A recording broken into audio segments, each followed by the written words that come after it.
माधोपुर गांव में कई दिनों से लगातार बारिश हो रही थी। गांव की कच्ची गलियां और खेत पानी से भीग चुके थे।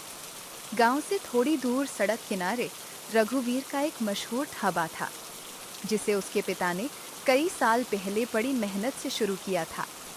पिता के गुजर जाने के बाद रघुवीर ही उस ढाबे को संभाल रहा था। रघुवीर के परिवार में उसकी माँ देवकी, पत्नी कमला और एक छोटी बेटी गौरी थी। ढाबे पर बंसी नाम का एक नौकर भी काम करता था, जिससे रघुवीर अपनी जरूरत से कहीं ज्यादा काम करवाता था। लगातार बारिश के बावजूद रघुवीर के ढाबे पर ग्राहकों की कमी नहीं थी। बाहर बारिश लगातार बरस रही थी और अंदर बड़े भगोने में मटन बिरयानी दम पर लगी थी। दूसरी तरफ तंदूर में चिकन सिक रहा था और कढ़ाई में शाही पनीर की गाढ़ी ग्रेवी उबल रही थी।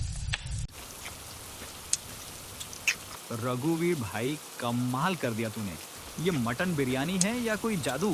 मसाला इतना बढ़िया कि मटन मुंह में जाते ही खुद कह रहा है मुझे और खा। तू पहले अपनी प्लेट खत्म कर ले, फिर मटन से बातचीत करना। सच कह रहा हूँ, पूरे इलाके में ऐसी बिरयानी नहीं मिलती। तेरे हाथ में वही स्वाद है जो तेरे पिता के हाथ में था। अरे काका, स्वाद अच्छा ना हो तो रघुवीर के ढाबे पर भीड़ क्यों लगेगी? पास खड़ा बंसी चुपके से मुस्कुरा दिया। रघुवीर की नजर तुरंत उस पर पड़ गई। बंसी, वहाँ खड़े होकर दांत क्यों दिखा रहा है? हंसने के पैसे नहीं देता तुझे मैं।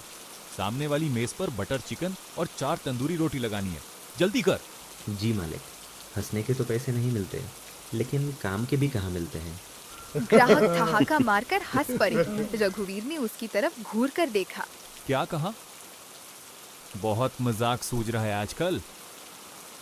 नहीं मालिक, खाली पेट कहाँ मजाक सोचता है।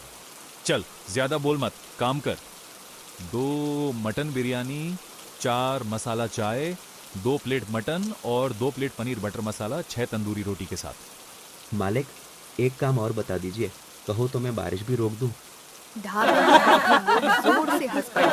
रघुवीर का चेहरा तमतमा गया। अगर इतना ही मजाक करना है ना तो बाहर जाके बारिश में कर। यहाँ काम करने आया है तो काम कर। अरे रघुवीर, लड़के को इतना मत डांट। खाना तो तूने अपने पिता जैसा बनाना सीख लिया, लेकिन एक चीज में उनसे बिल्कुल अलग रह गया। किस चीज में काका? व्यवहार में बेटा। तेरे पिता के हाथ में भी यही स्वाद था, मगर उनके मुंह से किसी के लिए इतनी कड़वी बात नहीं निकलती थी। काका, रहने दो, खाना खा लिया है, अब मुफ्त में रघुवीर का गुस्सा मत खा लेना। अरे काका, सारा दिन काम करते करते दिमाग गर्म हो जाता है। आप मेरी बातों पर ध्यान मत दीजिए। देखते ही देखते ढाबे की सारी मेजें खाली हो गईं, लेकिन बाहर बारिश अब भी उसी तरह लगातार बरस रही थी। बंसी, मैं घर जा रहा हूँ। आज बहुत थक गया हूँ। तू सारा सामान समेट कर ही जाना और सुबह जल्दी आकर ढाबे की सफाई कर देना।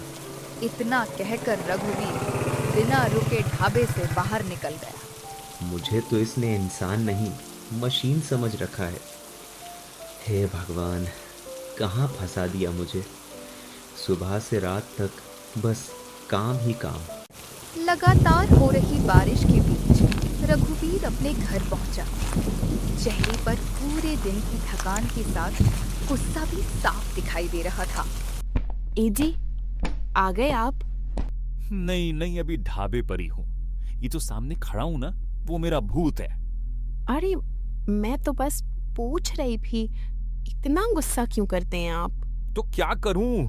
जब तुम्हें दिखाई दे रहा है कि मैं घर आ गया हूँ, फिर भी पूछती हो आ गए। अब इसका क्या जवाब दूं? मेरी गलती, आप गुस्सा मत होइए। पहले कपड़े बदल लीजिए और खाना खा लीजिए। मैं ही खाना मुझे। क्यों जी, खा लो ना, क्या है आपको? ढाबे पर खाकर आया हूँ, अब बस सोना है। पूरा दिन सिर खपाया है मैंने। इतने में अंदर से रघुवीर की माँ देवकी बाहर आई। क्या हुआ बेटा, इतने गुस्से में क्यों है? कुछ नहीं हुआ माँ, बस ढाबे पर ही ग्राहक था, पता नहीं उसे क्या परेशानी थी। कह रहा था कि मेरे हाथ के खाने में पिताजी जैसा स्वाद है। अरे इसमें गुस्सा होने वाली क्या बात है? किसी ने तेरे खाने की तुलना उनसे की है तो ये तो गर्व की बात है। कह रहा था कि मेरे हाथ में तो पिताजी जैसा स्वाद आ गया, लेकिन मेरा व्यवहार उनसे बिल्कुल अलग है। तेरे पिता भी यही ढाबा चलाते थे, लेकिन ग्राहक हो या नौकर, किसी से ऊंची आवाज में बात नहीं करते थे। तूने उनसे खाना बनाना तो सीख लिया, थोड़ा उनका स्वभाव भी सीख लेता। माँ अब मत शुरू होइए, सुबह से ढाबे पर ग्राहकों से ज्ञान सुन रहा हूँ और बाकी की कमी आप घर पर पूरी कर देती हो। माँ आपसे प्यार से ही कह रही हैं, इतना गुस्सा मत किया करो। तुम तो चुप ही रहो। रघुवीर गुस्से में अपने कमरे की तरफ चला गया। माँ पहले ये ऐसे नहीं थे। जानती हूँ बहू।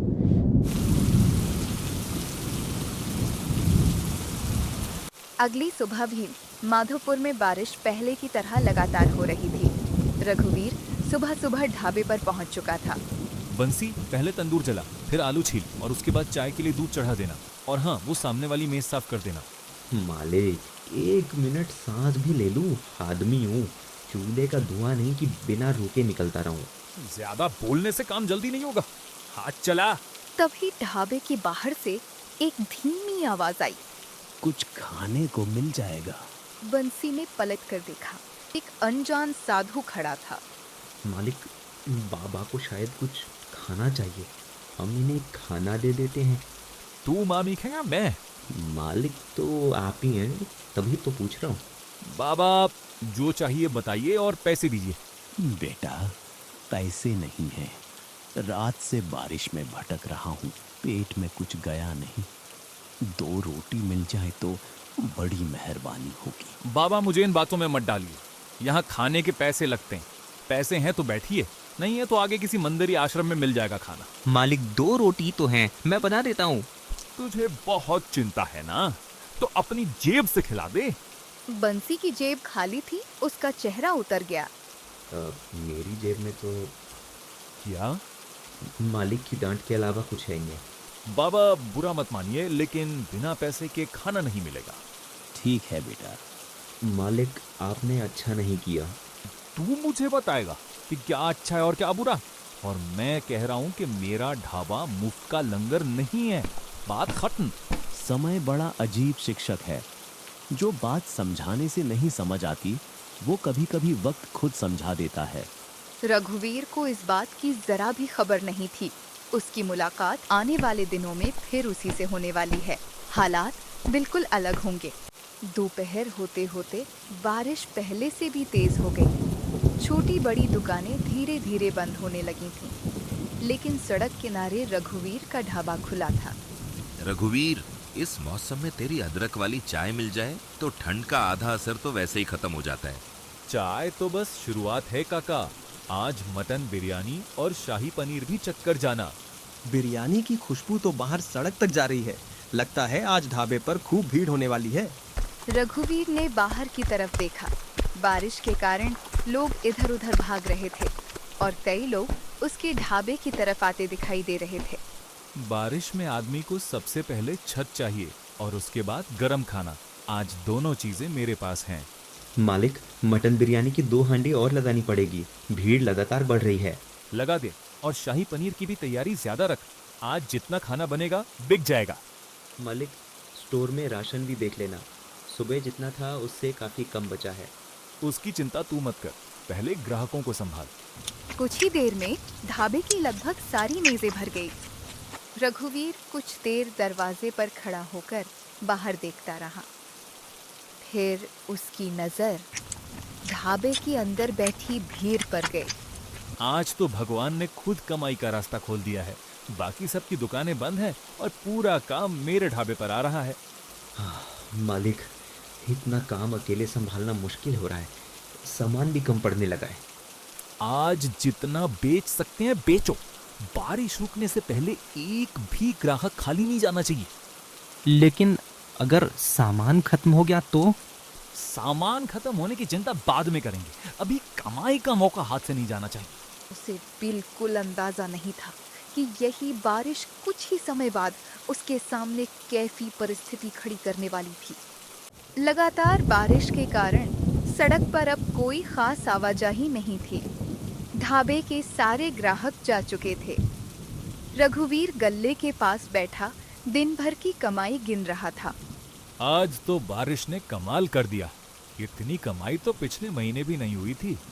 मालिक, मेरी तनख्वाह भी दे दीजिए अब। हाँ हाँ, दे दूंगा। 1-2 दिन रुक जा। मालिक, ऐसा थोड़ी ना होता है।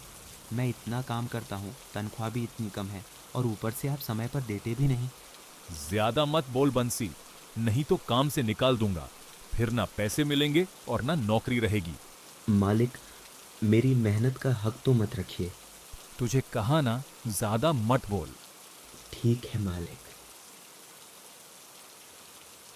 मालिक, स्टोर में राशन बहुत कम बचा है। अच्छा, कितने तो? सब्जियां बस कल तक की है, आटा भी ज़्यादा नहीं बचा। तेल, मसाले और लकड़ी भी लगभग खत्म होने वाली है। अगर कल भीड़ रही तो शाम तक सब खत्म हो जाएगा। रघुवीर के चेहरे से सारी खुशी गायब हो गई। वो तुरंत उठकर स्टोर में गया। रघुवीर ने जब अपनी आंखों से देखा तो उसे समझ आ गया कि ढाबे का लगभग सारा राशन खत्म होने की कगार पर था। अगर बारिश इसी तरह होती रही और सामान नहीं आया तो ढाबा कैसे चलेगा? रघुवीर ने तुरंत जेब से फोन निकाला और सप्लायर को कॉल कर दिया। हाँ भाई, कल सुबह मेरा पूरा सामान भेज देना। आटा, सब्जियां, तेल, मसाले, लकड़ी, मटन, चावल और जो रोज आता है सब चाहिए। नहीं, देर मत करना, सुबह सबसे पहले भेज देना। बारिश चाहे जैसी हो, मुझे सामान चाहिए। चल, सामान का इंतजाम तो हो गया। जी मालिक। ढाबा बंद करके अब तू भी घर चला जा, मैं भी निकलता। ठीक है मालिक। माधोपुर में बारिश लगातार बरस रही। सड़क पर पानी धीरे धीरे बढ़ता जा रहा था। रात भर हुई बारिश से गांव के बाहर वाली सड़क पानी में डूब चुकी थी। रघुवीर और सबसे पहले स्टोर में जाकर सामान देखने लगा। रघुवीर ने तुरंत फोन निकाला और सप्लायर को कॉल कर दिया। अरे भाई, सामान अभी तक पहुंचा क्यों नहीं? मैंने कल ही कहा था सुबह सबसे पहले भेज देना। रघुवीर भाई, सामान भेजने की बात तो छोड़ो, शहर से गांव आने वाला पुल ही रात की बारिश में टूट गया है। क्या? लेकिन मेरे ढाबे का सामान खत्म होने वाला है। कम से कम किसी दूसरे रास्ते से भेज दो। दूसरा रास्ता भी पानी में डूबा पड़ा है। तुम फिलहाल जितने सामान से काम चल सकता है चला लो। रघुवीर ने झुंझलाकर फोन काट दिया। मालिक, आप क्या करेंगे? जो है उसी से काम चलाएंगे। बारिश 2-4 घंटे में रुक गई तो शायद रास्ता खुल जाए। रघुवीर भाई, एक प्लेट मटन बिरयानी लगा देना। आज मटन नहीं मिल पाएगा भाई, बारिश की वजह से बाहर से सामान आया ही नहीं, चिकन भी नहीं पहुंचा है। तो आज मिलेगा क्या? आज कढ़ी चावल, वेज बिरयानी, शाही पनीर, तंदूरी रोटी, दाल मखनी, पकौड़े और छोले भटूरे ही मिल पाएंगे। इनमें से जो खाना हो बता दो। चलो फिर शाही पनीर और 4 तंदूरी रोटी लगा दो। मेरे लिए पकौड़े और अदरक वाली चाय कर देना। मेरे लिए 1 प्लेट छोले भटूरे। बंसी, जल्दी से सबके ऑर्डर टेबल पे पहुंचा दे। बारिश के कारण बाहर फंसे लोगों के पास खाने के विकल्प बहुत कम थे, इसलिए धीरे धीरे रघुवीर के ढाबे पर ग्राहकों की संख्या बढ़ती चली गई। रघुवीर, ये क्या है? इतना बिल कैसे बन गया? कल इसी खाने के कम पैसे थे, आज अचानक दाम इतने बढ़ गए। अरे हाँ, मेरी शाही पनीर के भी आज इतने ज्यादा पैसे क्यों हैं? बारिश की वजह से सामान महंगा हो गया है, रास्ते बंद है, माल नहीं आ रहा। खर्च निकालने के नाम पर ग्राहकों की जेब ही खाली कर दोगे क्या? बारिश और मजबूरी देखकर इतना दाम बढ़ाना ठीक नहीं है। काका, अगर इतना महंगा लग रहा है तो मत खाइए। मैंने किसी को जबरदस्ती बैठाकर नहीं रखा है। अरे भाई, मुसीबत सबकी है। तुम्हारा सामान नहीं आ रहा तो इसका मतलब ये नहीं कि तुम हर चीज का दाम मनमाना कर दो। ग्राहकों ने पैसे दिए और ढाबे के बाहर जाने लगे। मालिक, अब सच में कुछ नहीं बचा। अगर कल तक सामान नहीं आया तो ढाबा चलाना मुश्किल होगा। बस सामान किसी तरह आ जाए, नहीं तो मेरा ढाबा बंद हो जाएगा। मालिक, गांव की छोटी दुकानों से ही थोड़ा बहुत सामान ले लेते हैं, जितना मिल जाए उससे कल का काम चल जाएगा। मैं क्या पागल हूं जो ये बात मुझे नहीं सूझी? मैंने पहले ही गांव की सारी दुकानों पर पूछ लिया है। गांव वालों ने बारिश शुरू होते ही पहले से सामान इकट्ठा करके घरों में रख लिया था। आटा, दाल, तेल, सब्जियां, जो मिला लोग अपने घरों के लिए ले गए। ठीक है मालिक, लेकिन मेरी तनख्वाह के बारे में भी कुछ सोच लीजिए। रघुवीर ने जैसे ही यह सुना, उसका चेहरा तुरंत बदल गया। तुझे दिखाई नहीं दे रहा यहाँ क्या हालत है? ढाबा बंद होने की नौबत आ गई है और तुझे अपनी तनख्वाह की पड़ी है। मालिक, मैं आपकी परेशानी समझता हूँ, लेकिन मेरी भी मजबूरी है। घर पे पैसे की ज़रूरत है। बस, बहुत सुन लिया मैंने। हर वक्त तनख्वाह तनख्वाह करता रहता है। अब से तू काम पर मत आना। क्यों मालिक? सुना नहीं, निकाल दिया तुझे। अब यहाँ काम करने की जरूरत नहीं है। लेकिन मालिक, मेरे पैसे? कौन से पैसे? कहा ना, अभी मेरे पास देने को कुछ नहीं है। और अब तू यहाँ काम भी नहीं करता, जा यहाँ से। बंसी की आंखें भर आईं। फिर बिना कुछ कहे वो बारिश में बाहर निकल गया। उसने पीछे मुड़कर ढाबे को देखा। रघुवीर ने उसकी तरफ देखा तक नहीं। उसके पास ना तनख्वाह थी, ना नौकरी, और ना ही ये पता था कि अब घर जाकर अपने परिवार को क्या बताएगा। रात हो चुकी थी। बाहर बारिश लगातार बरस रही थी। रघुवीर अपने परिवार के साथ खाना खाने बैठा था। क्या हुआ बेटा, आज फिर इतना परेशान क्यों है? माँ, ढाबे का सारा राशन खत्म हो गया माँ। शहर वाला पुल टूटने की वजह से बाहर से आने वाले सामान की सप्लाई बंद हो गई है। तो अब हम क्या करेंगे जी? अगर सामान ही नहीं आएगा तो ढाबा कितने दिन चलेगा? मुझसे ज्यादा सवाल मत करो जमुना, अभी मेरा दिमाग पहले ही खराब हो रहा है। जमुना के पास बैठी उसकी छोटी बेटी गौरी अपने पिता का चेहरा देखती रही। पापा, मुझे नए कपड़े चाहिए। ले दूंगा बेटा, बारिश रुकते ही तेरे लिए नए कपड़े लेकर आऊंगा। ठीक है पापा। सुनिए जी, कितने दिन हो गए आपने मुझे घर के खर्च के लिए पैसे नहीं दिए। घर में जो पैसे रखे थे वो भी खत्म होने वाले हैं। पैसे मैंने ढाबे में संभाल कर रखे हुए हैं। बारिश बहुत तेज हो रही है कई दिनों से। मुझे लगा घर आते समय खराब ना हो जाए। अच्छा ठीक है जी, कल ढाबे पर जाकर मुझे कुछ पैसे दे दीजिएगा। घर का भी खर्च चलाना है। हाँ ठीक है। अब ज्यादा मत सोचिए, खाना खा लीजिए और सो जाइए। रघुवीर ने कोई जवाब नहीं दिया। वो चुपचाप खाना खाने लगा। कुछ देर बाद पूरा परिवार सोने चला गया। अचानक आसमान में इतनी तेज बिजली चमकी कि पूरा गांव एक पल के लिए रोशनी से भर गया। फिर अचानक बारिश रुक गई, लेकिन आसमान में बादलों की गरज अब भी जारी थी। तभी आसमान में एक बेहद तेज बिजली चमकी। अगले ही पल बिजली सीधे रघुवीर के ढाबे पर गिरी। कुछ ही देर में ढाबे का सामान, फर्नीचर और रघुवीर की सारी जमा कमाई जलकर राख बन गई। रघुवीर को इस तबाही की कोई खबर नहीं थी। सुबह बारिश थम चुकी थी, लेकिन आसमान अब भी घने बादलों से ढका था। रघुवीर बाहर निकला तो उसे थोड़ी राहत हुई कि आज शायद राशन की गाड़ी आ जाएगी। तभी एक गांव वाला घबराया हुआ उसके पास आया और ढाबे में लगी आग की खबर दी। ढाबे के जलने की खबर सुनते ही मानो रघुवीर के पैरों तले जमीन खिसक गई।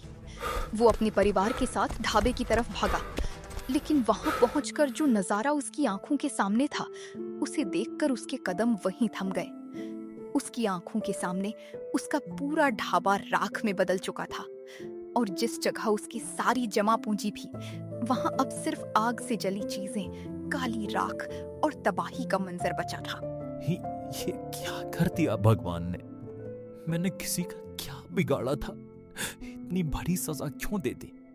जी, जो चला गया वो वापस तो नहीं ला सकते, लेकिन आप हैं, हम हैं, माँ है, गौरी है, सब कुछ खत्म नहीं हुआ। मेरा सब कुछ यही था जमुना। ढाबा गया, सामान गया, पैसे भी चले गए होंगे। मैं अब क्या करूंगा?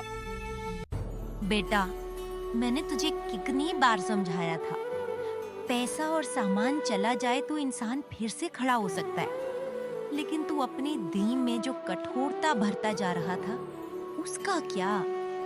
रघुवीर कुछ नहीं बोला। देवकी की आंखों से भी आंसू बहने लगे। लेकिन अब जो हुआ है उसे बदलना हमारे हाथ में नहीं है। हमें फिर से शुरुआत करनी होगी। गांव वालों, मैंने तो तुम लोगों के साथ कभी अच्छा व्यवहार नहीं किया। मुझे माफ कर दो। देर से समझ आया, लेकिन समझ आया, यही बड़ी बात है। रघुवीर ने पीछे मुड़कर देखा तो सामने वही बाबा खड़े थे। बाबा, मुझे माफ कर दीजिए। उस दिन आपने खाना मांगा था और मैंने आपको खाना नहीं दिया। मेरा तो सब कुछ लुट गया। मैं बर्बाद हो गया। भगवान किसी का बुरा नहीं करते बेटा, इंसान को उसके कर्मों का फल जरूर मिलता है। आज जो हुआ है उसे सिर्फ सजा मत समझ, इसे अपनी जिंदगी बदलने का मौका समझ। मालिक हौसला रखिए, सब ठीक हो जाएगा। बंसी, तू यहाँ? मुझे माफ कर दे। जिस मेहनत की कमाई पर तेरा हाथ, वो भी मैंने तुझे नहीं दी। दिन रात मेरे लिए काम करता रहा। जो चला गया वो वापस नहीं आएगा मालिक। आप चाहें तो आगे से किसी के साथ ऐसा मत करना। रघुवीर को समझ आ गया था कि दौलत से बड़ी इंसान की नीयत और उसके कर्म होते हैं।